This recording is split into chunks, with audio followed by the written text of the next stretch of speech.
So the first thing we do here is import the necessary modules for plotting and data processing and actually building the classifier here. These are just the names of the columns, as you can see in the CSV file.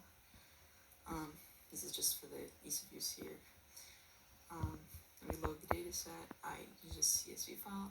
This is the KDD Cup 1999 data set, which shows network activity and classifies them. So it's a supervised data set as either anomalous or normal. And that's what we're going to do here to help build a model based on that that can classify the information as anomalous or not.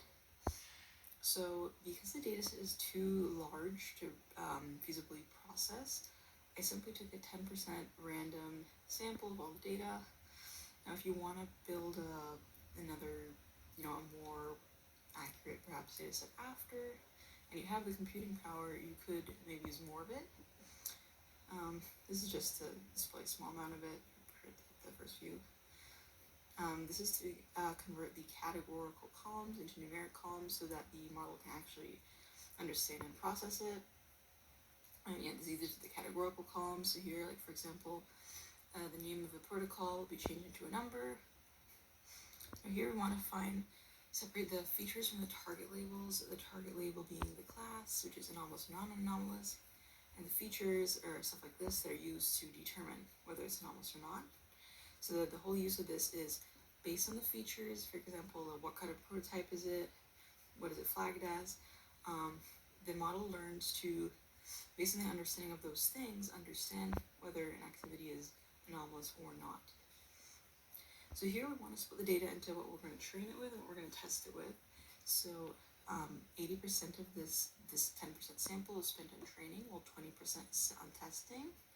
The data is standardized for scale, so that if anything is like using particularly larger units, we don't want that to skew the whole thing.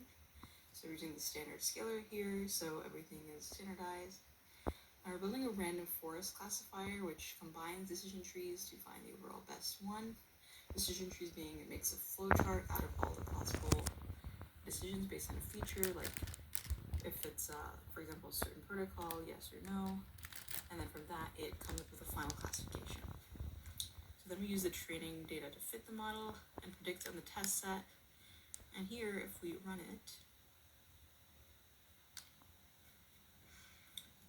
we can see our results. This is head.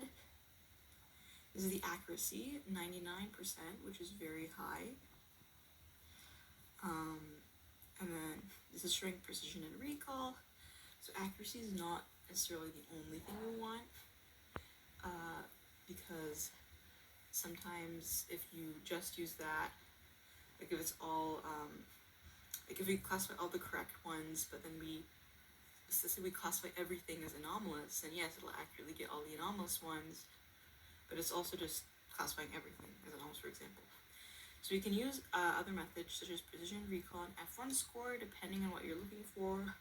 Like what is better to prioritize, avoiding false negatives or false positives. Where recall, precision determines how accurate how precise the actual positivity is, and recall how many you actually get back from the correct ones. This is a confusion matrix, which shows these are the actual results in the rows and the predicted results in the columns.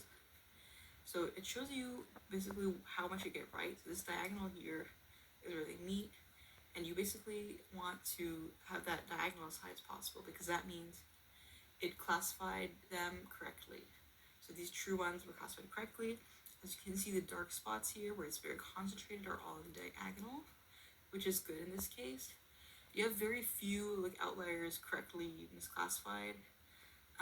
There is like a lack of perhaps varied samples of different types of attacks here, like some are just missing their values.